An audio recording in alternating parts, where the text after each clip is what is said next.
Good morning, everyone. How are you all today? Good.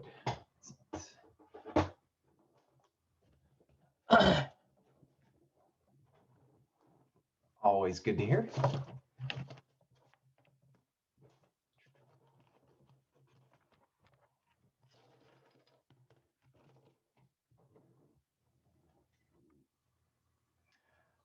Doing pretty good, doing pretty good. Doing pretty good. So apparently are some in-person classes starting back like next week? Is that actually happening? That is what my wife tells me. Are any of y'all going back to class next week? Jesus, I can't believe they're actually doing that.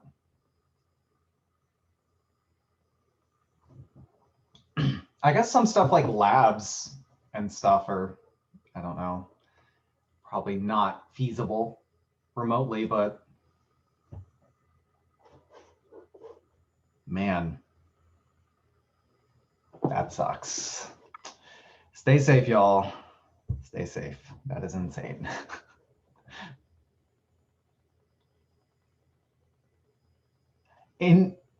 Nursing has had in-person all semester.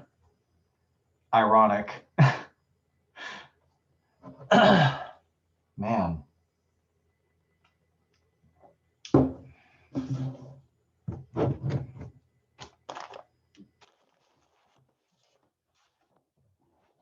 Okay. Alrighty. So last time we introduced vector functions, and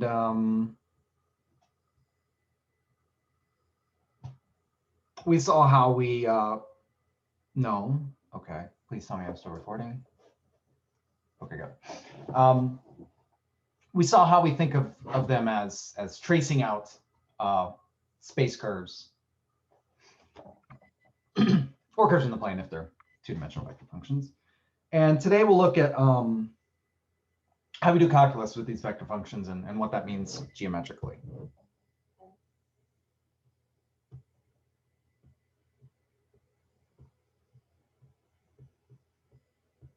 we're going to look at calculus of vector functions.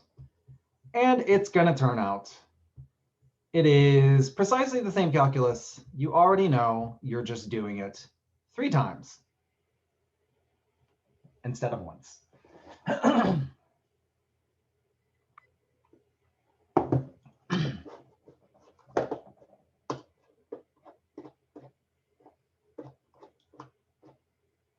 Okay. So let's start with limits.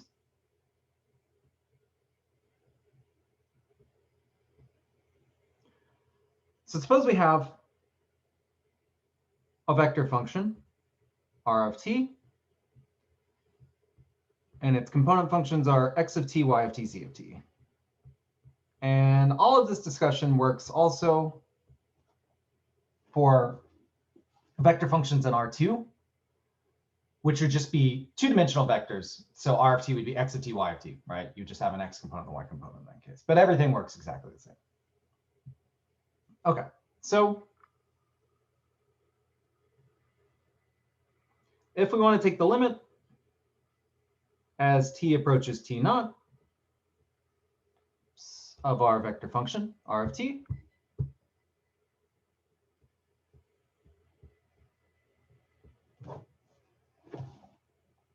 then all we're doing is we're taking the limit as t approaches t naught of each of the component functions.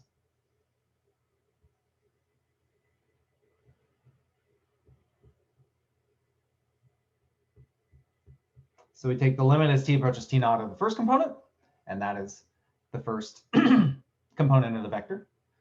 And same with the second, limit as t approaches t naught of y of t. And the third component is limit as t approaches t naught of z of t.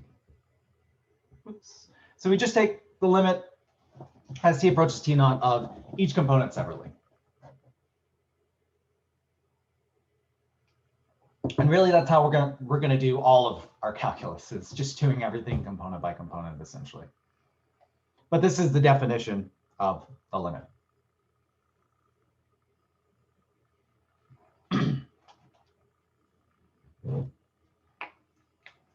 So,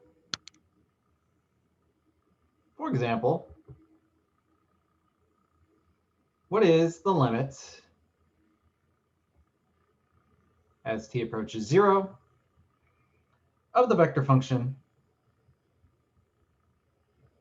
t e to the negative t sine of t over t t cubed plus 1?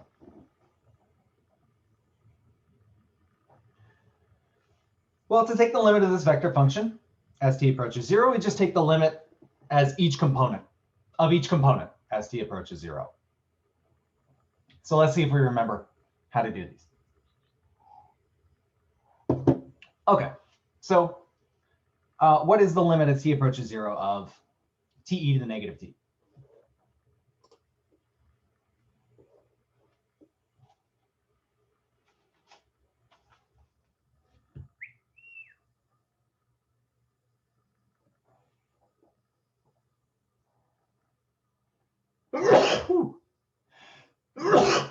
Zero, correct. It's a continuous function. Remember the rules for limits for scalar functions. If both of your functions, well, it's if it's t times e to the negative t, right? So the limit as t approaches 0 of t e to the negative t is the limit as t approaches 0 of t times the limit as t approaches 0 e to the negative t, as long as the limit exists for both of them, right? So that's 0 times 1, and so we get 0. Who remembers the limit as t approaches 0 of sine of t over t? Can't use the same rule for that one because limit as t approaches 0 of 1 over t obviously doesn't exist, but right, that is 1.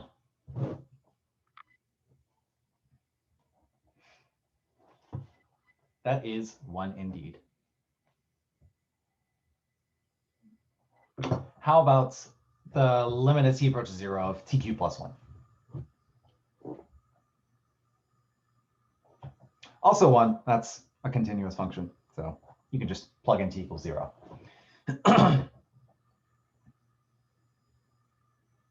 Yep. Super easy. We're not going to be doing too much with limits of vector functions, but we need to talk about it to discuss the definition of the derivative.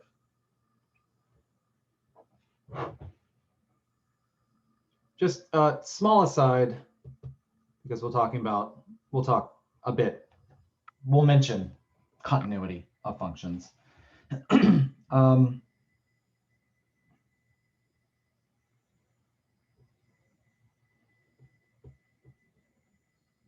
we say R of t is continuous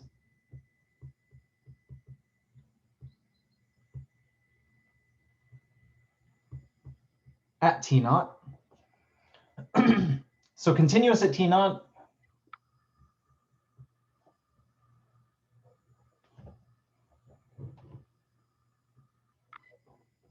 if the limit as t approaches t naught of R of t exists, and if the limit exists, it's equal to just the value of R of t at t naught. Right, same as for a function on one variable, right? We say a function f of x is continuous at a if the limit as x approaches a is equal to the value of f at a. So the same is true for vector value functions. The limit as t approaches t naught exists, and it's equal to the value of r at t naught.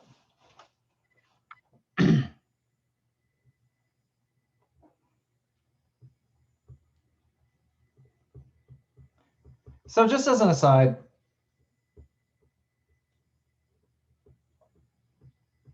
R of t is continuous at t naught if and only if each component function of R of t, whoops,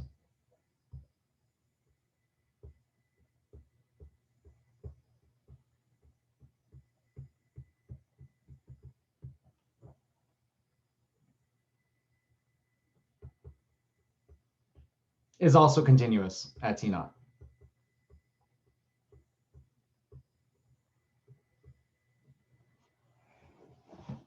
So R of t is x of t, y of t, z of t. If each of those component functions, which those are just normal functions of one variable, which we're used to from calculus 1 and 2, if each of those is continuous at t naught, then R of t is continuous at t naught. But if any one of those is not continuous at t naught, then R of t is not continuous at t naught.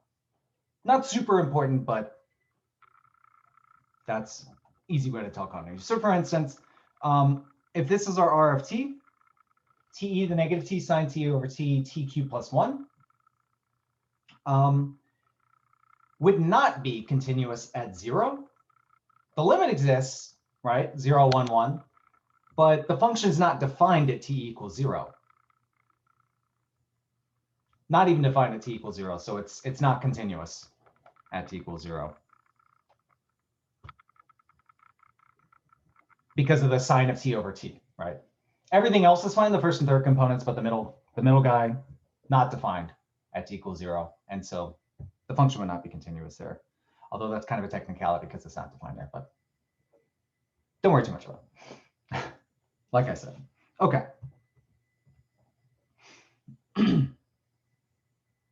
Okay. So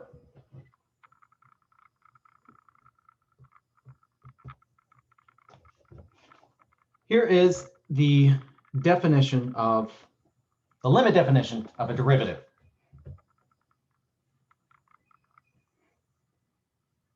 So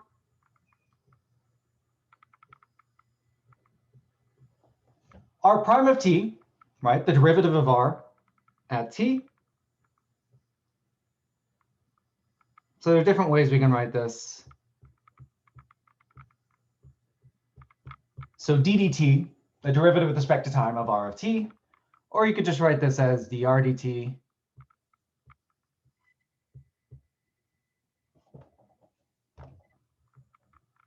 but all of those mean the same thing. So that is, we use the same limit definition. It's the same limit definition as it was for functions of one variable. So it's the limit as h approaches 0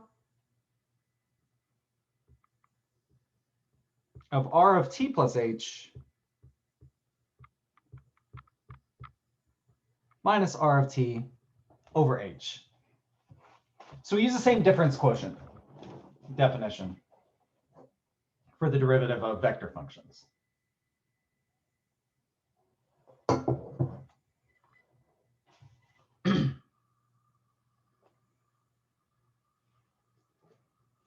And we'll look at what this means geometrically in just a second.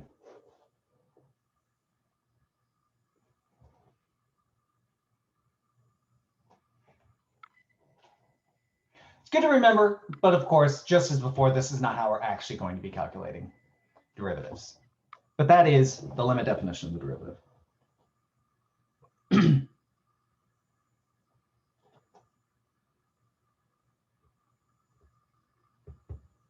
This is how we're actually going to be calculating derivatives.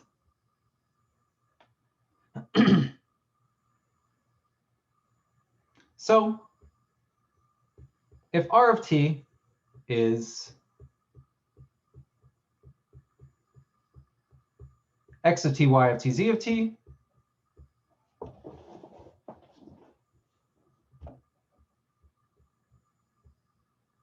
and if the derivative exists, but it's always going to exist in this class, basically, then the way we're going to calculate the derivative is just take the derivative component by component. So the first component's x prime of t, derivative of the first component. Second is derivative of the second component. And the third is derivative of the third component.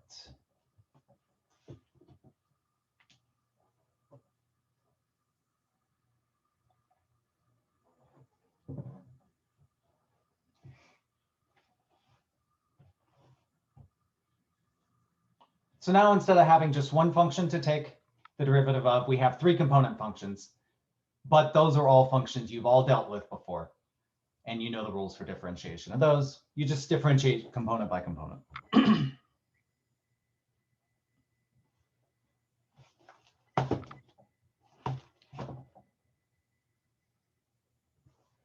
And then we can also take higher derivatives.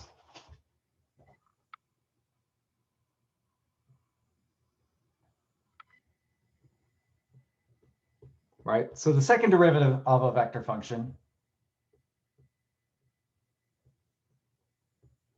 is just the derivative of the derivative, right?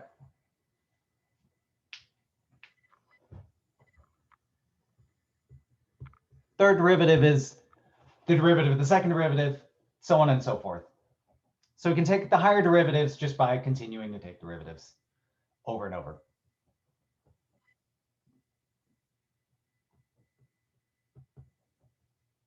So for example, suppose r of t is natural log t squared.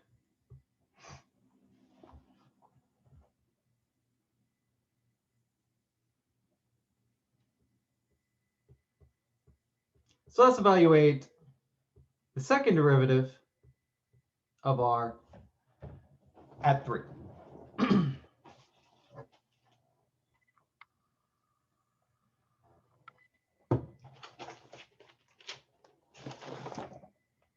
Okay. So remember, if you're evaluating the derivative at a point or the second derivative, you need to take all of your derivatives without plugging in a value. And then once you've taken all your derivatives, then you plug in t equals 3 in this case. So we need to find r prime of t, r double prime of t, and then we need to plug in t equals 3. So r double prime is just the derivative of the derivative. So let's find r prime of t first. R prime of t, so take the derivative component by component. Natural log t becomes what? What's the derivative of natural log t? 1 over t. Right, just 1 over t. And then t, of course, derivative of t is, not t, it's a 1. And the derivative of t squared is, of course, 2t. So then second derivative, we take the derivative of the derivative. What happens to 1 over t? What does it become?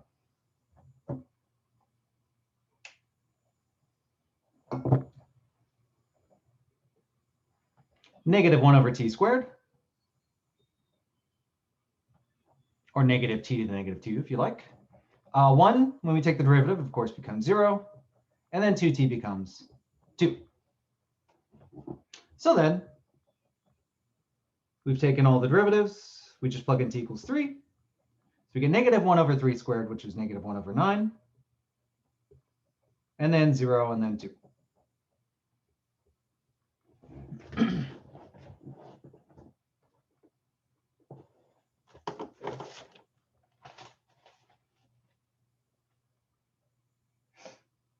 So literally nothing new yet.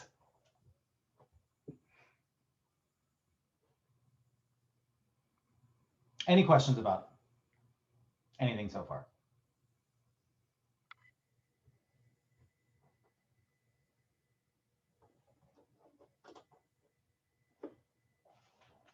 Okay. So let's look at a few of the differentiation rules and see that they work basically the same as they do for functions of one variable. The functions you're already used to.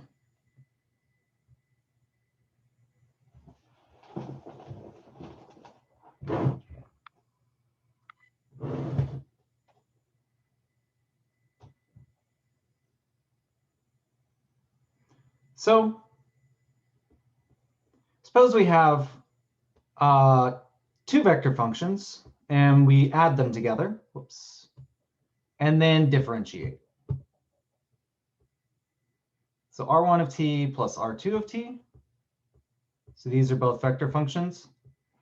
We add them together and then we take the derivative.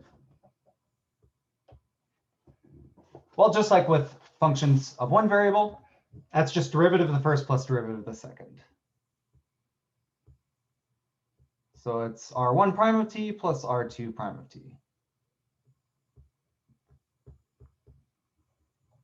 Derivative of the first plus derivative of the second.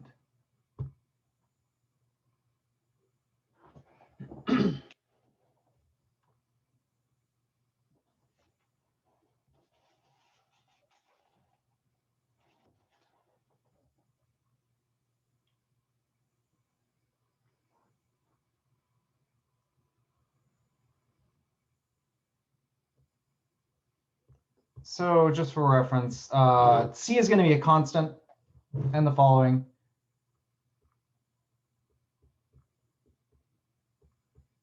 And f of t and g of t are going to be scalar functions, functions of one variable.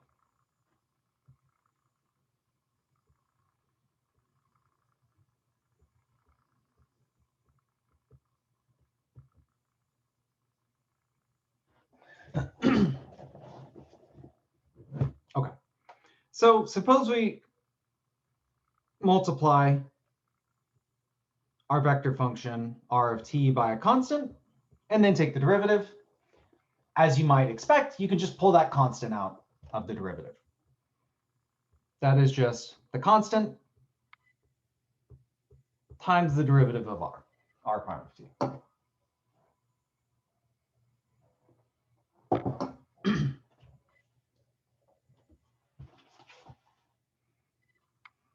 So just so we can multiply a vector by a scalar. Similarly, we can multiply a vector function by a scalar function, right? Just as an example, suppose we had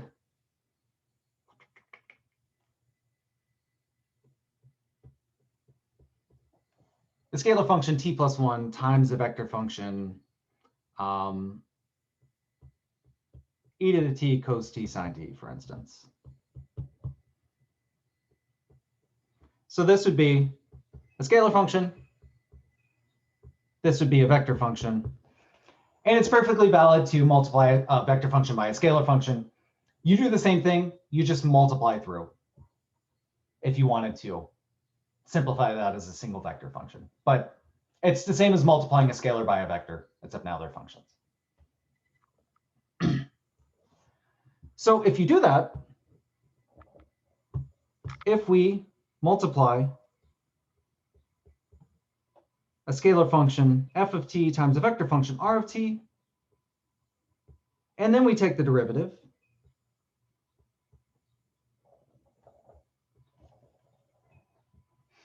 it works. We have the same product rule as we did for scalar functions, right? It's derivative of the first times the second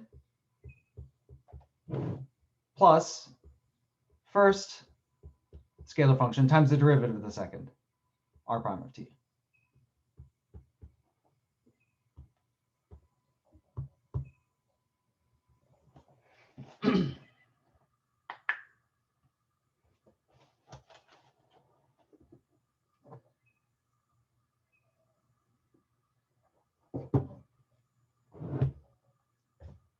So same product rule, except now one of them is a scalar function, one of them is a vector function. And then we also have a chain rule. So suppose you have a vector function r of t, But every time you see a t, you replace that with some other function of t instead of just t. We replace it with the function g of t.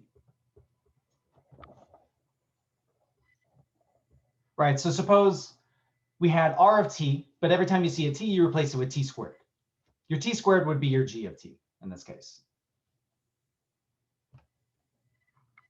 So suppose we do that, and then we take the derivative. Well, this would be our chain rule. And we do exactly the same thing. Derivative of the outside times derivative of the inside. So r prime of g of t times g prime of t, derivative of the inside.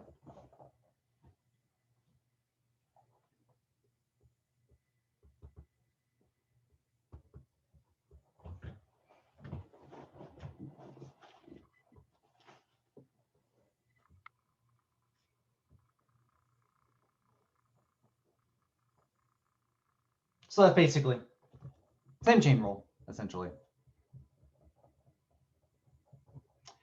And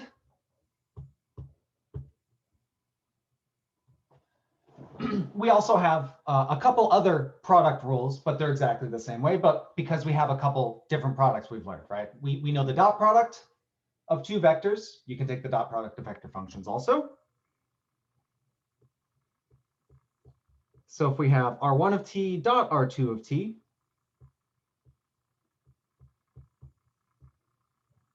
take the dot product of those two and differentiate. Works exactly the same way if you think of it as a product. So derivative of the first dot the second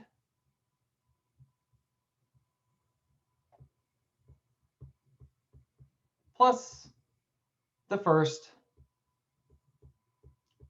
dot derivative of the second.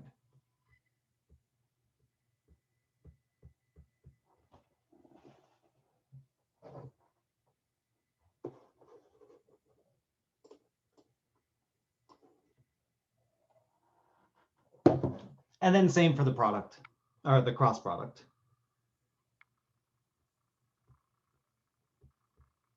Derivative of the cross product of R1 and R2 is derivative of the first cross the second plus the first cross derivative of the second. And you do have to be careful to make sure to always keep those in the same order for the cross product, because order matters for the cross product. So R1 prime of t cross R2 of t plus R1 of t, the first, cross the derivative of the second.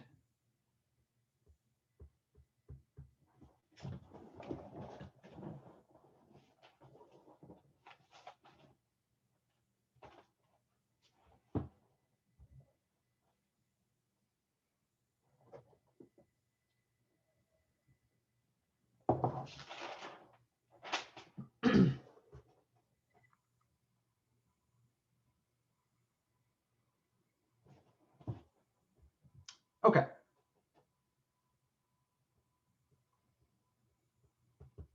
So for example,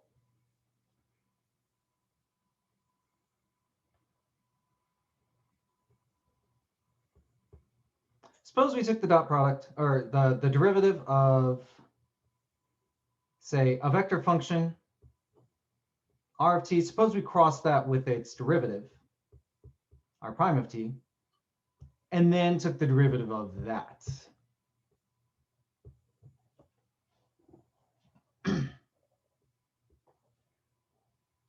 We're using this rule above. That is the derivative of the first times the second. So r prime of t, it's the derivative of the first, cross r prime of t, plus the first r of t, cross the derivative of the second. So r prime of t, the derivative is r double prime of t. And in fact, what do we know about a vector cross itself? What is that equal to? Oh my goodness. It's always 0, right? Vector in itself are parallel, and the cross product of any two parallel vectors is 0. So this is just a 0 vector plus this other guy. So it's just R of t cross R double prime of t.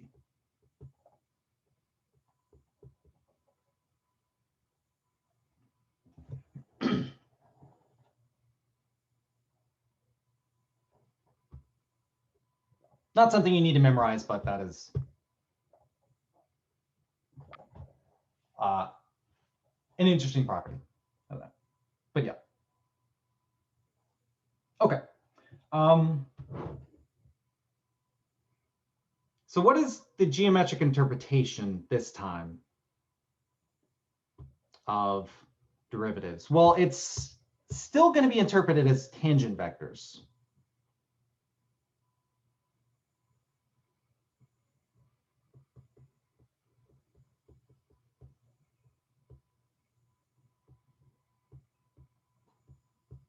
It's going to be related to a tangent.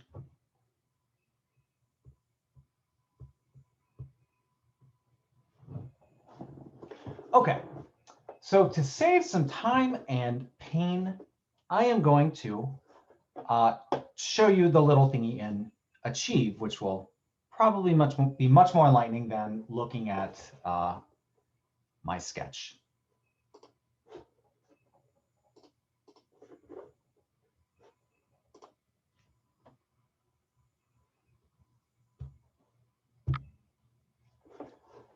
Okay, suppose we have, or not, okay. Wait.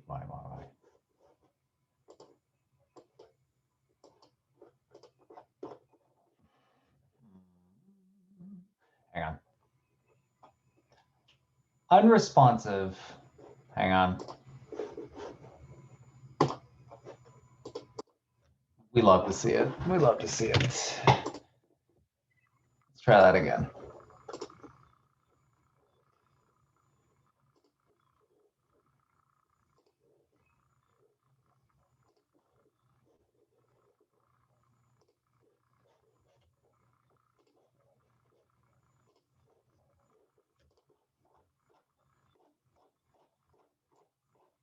Okay, so look from the limit definition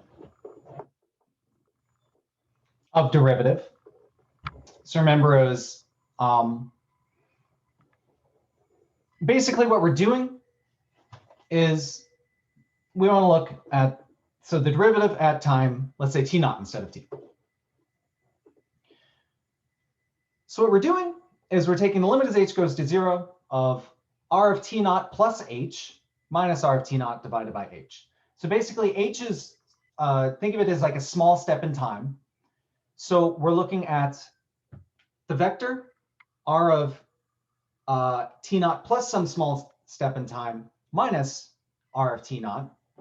And so that's going to be this guy here, this blue guy. Let me, hang on. Right. So it's a vector which starts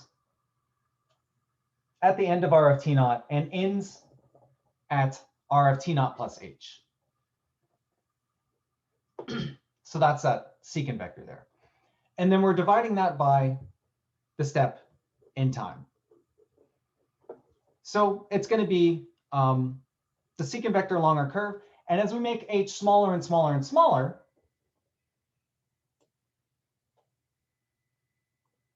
that secant vector is going to get closer and closer and closer and closer to pointing in the same direction as a vector which is tangent to our curve there.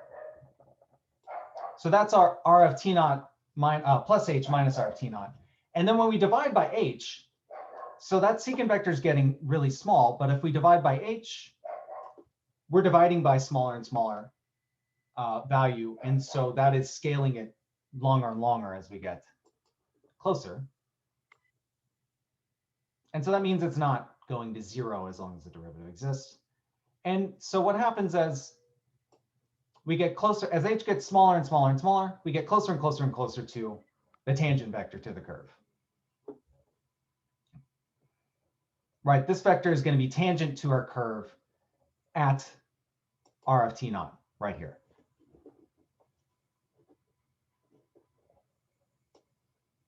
So we're taking the limit as h goes to 0. And in the limit, we get the tangent vector. So r prime of t naught is going to be tangent to the curve traced out by r of t. So remember, r of t is going to be tracing out a curve in space. So r prime of t is going to be tangent to the curve at time t. Does everyone understand that bit?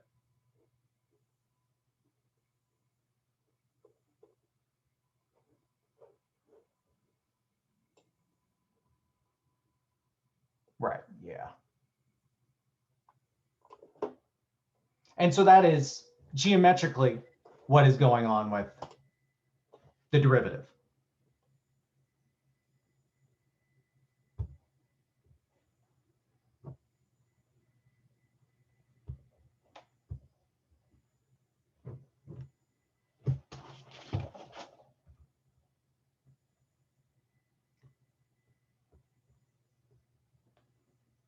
So we say r prime of t is,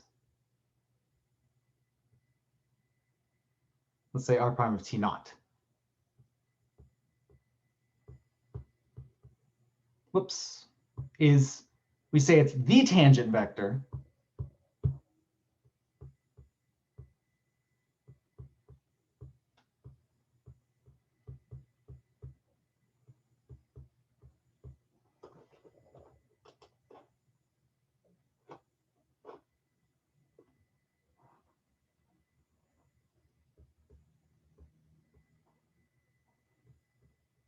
or we just say it's the tangent vector. Don't need to be technical here. At time t naught. So we refer to the derivative as the tangent vector. Because from the limit definition, you do get a vector which is tangent to your curve. Okay.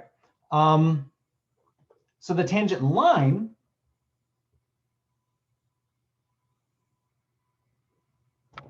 so suppose this is my time. This is r of t right here. Suppose I'm going in this direction. So, okay, so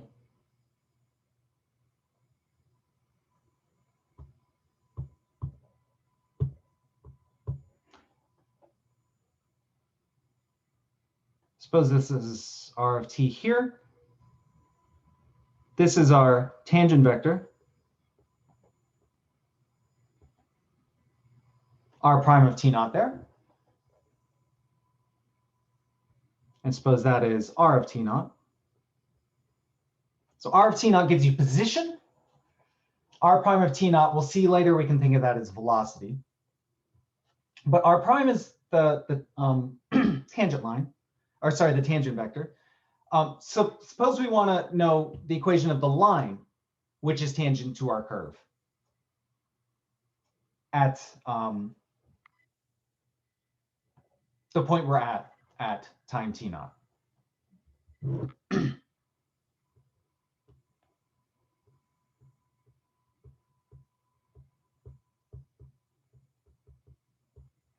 So the tangent line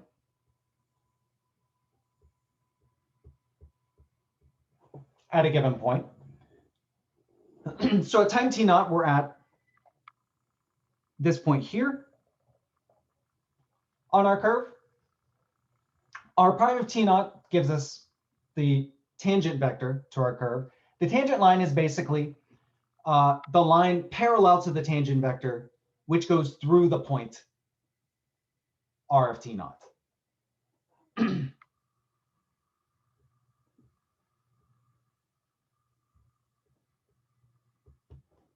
So it's just going to be, remember, we need a point for a line and a vector. So our point's going to be given by the point on the curve, r of t naught. which technically it's a vector, but we kind of think of them interchangeably. It's the position vector for that point. So r of t naught plus t times the direction of the line, the parallel vector. Well, it's going to be parallel to the derivative r prime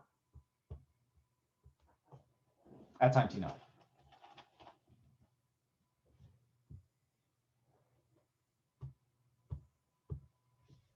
So that's the equation for the line tangent to our curve.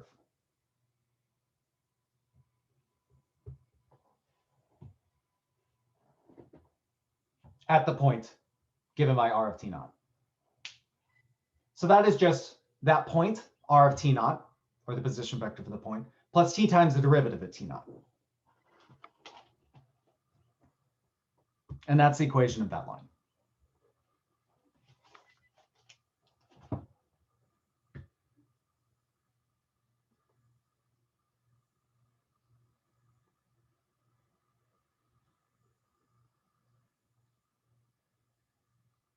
Okay. So rather than do an example, I need to finish up. So let's talk quickly about integration of vector functions.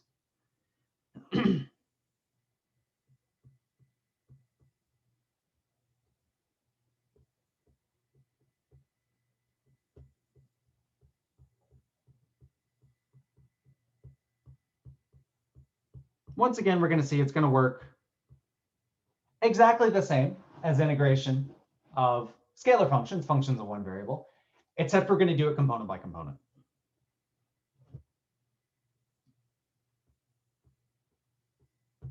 So if we have a vector function,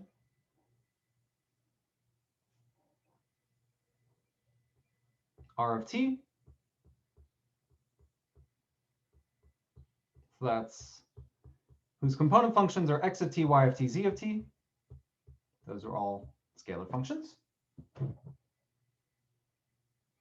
Then the integral from a to b of r of t is just the integral from a to b of each component individually. So the integral from a to b of x of t, the integral from a to b of, whoops, sorry, no, dt,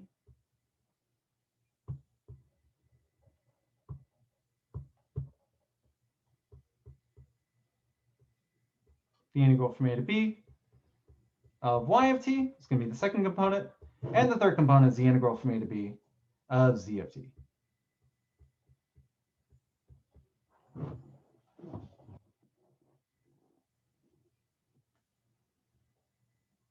So one thing I want to emphasize is that if you have a vector function, right, a vector function, you put in a value of t, it spits out a vector. So when you take the derivative of a vector function, you get another vector function, right? You just take the derivative of each component separately, but you have a function. It spits out a vector. Each component is just the derivative of the component of the original vector function. But you get a vector function when you take the derivative of a vector function.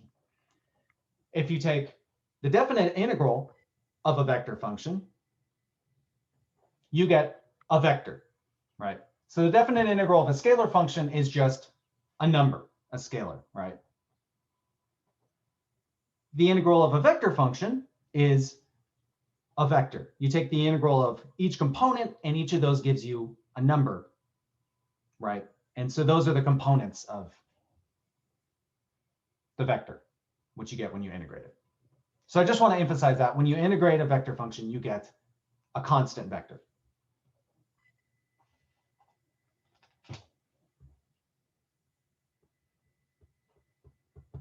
So that's a mistake I see every once in a while. Some confusion on that. So for example, what is the integral from 0 to pi of the vector function 1 t sine t dt.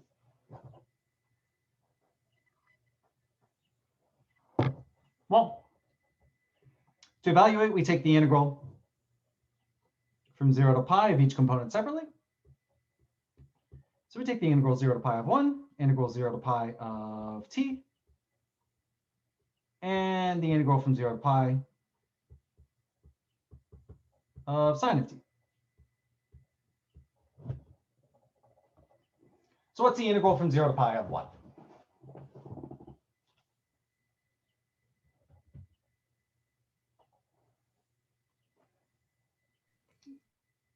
Well, the antiderivative of 1, or an antiderivative, is t. We evaluate that from 0 to pi. Antiderivative of t, so 1/2 t squared. Evaluate that from 0 to pi. Just want to take this one step at a time, so it's obvious what we're doing. And sine of t, when you integrate it, you get negative cos t. And we evaluate that from 0 to pi. So t evaluated from 0 to pi is going to be pi. 1/2 t squared evaluated from 0 to pi is going to be 1/2 pi squared.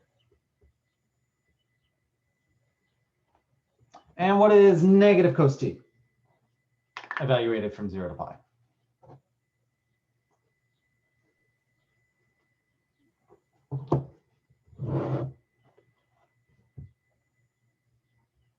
Not quite. 0. Also not quite.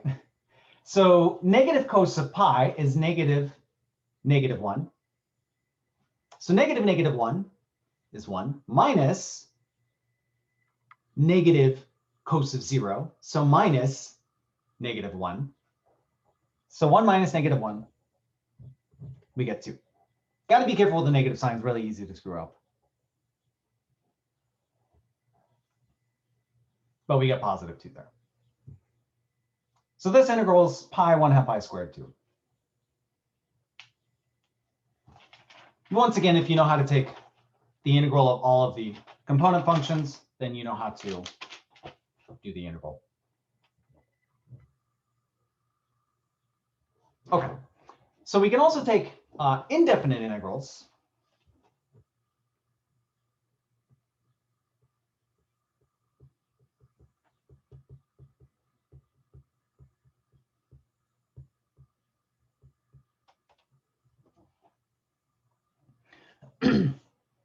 So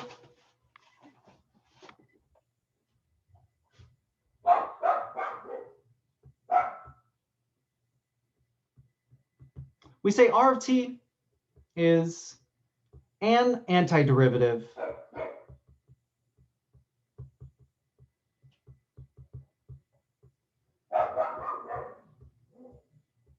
so big R is an antiderivative of little r, both vector functions. If when you take the derivative of big R, you get little r.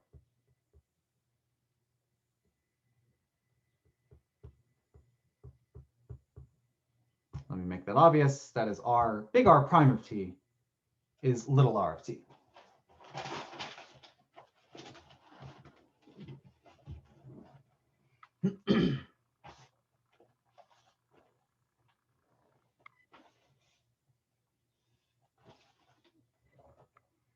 So if big R is an antiderivative,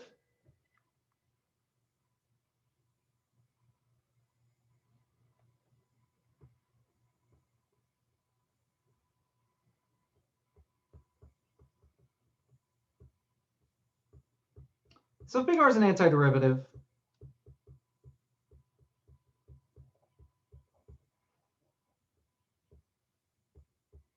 of little r, then we define the indefinite integral of little r. So the indefinite integral is just the same thing. It's an antiderivative plus an unknown constant vector this time because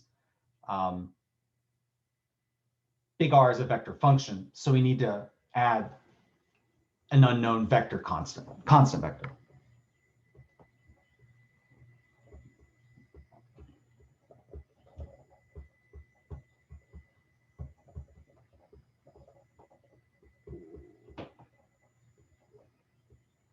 So it's just going to be an unknown constant vector, C1, C2, C3.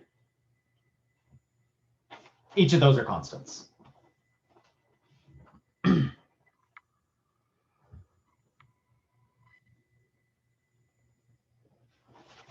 And so just as an example of this, so what we just did, so let's do the indefinite integral of 1t sine of t.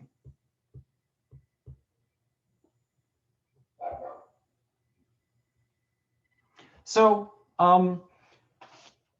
basically, you just take the indefinite integral of each component separately, is what we're getting at here. So you can think of this as in two ways. So in antiderivative would be t 1/2 t squared negative cos t. That's an antiderivative. And then plus an unknown constant vector, C1, C2, C3.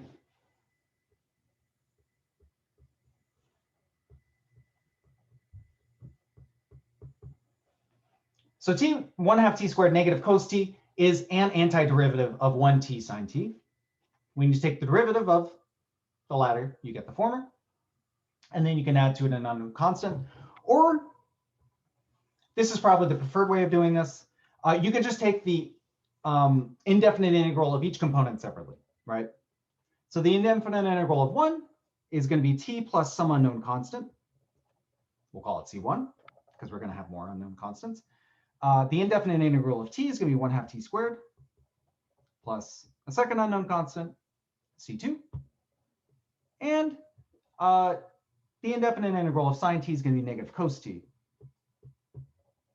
plus some unknown constant.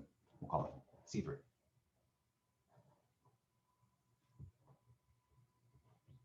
But notice these are the same things, right? I just added that unknown constant vector in and wrote it as a single vector for the second one. But you can think of taking doing indefinite integrals as taking the indefinite integral of each component separately, right? You get an antiderivative plus an unknown constant, and that unknown constant is going to be different for each component because you do 3 of them. But I would just do it that way, component by component. And we will be doing this more later when we talk about velocity and position, et cetera. But yeah, any questions?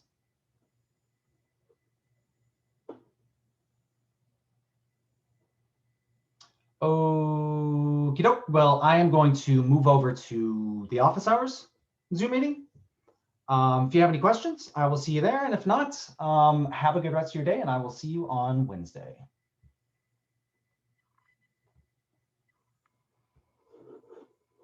Thank you.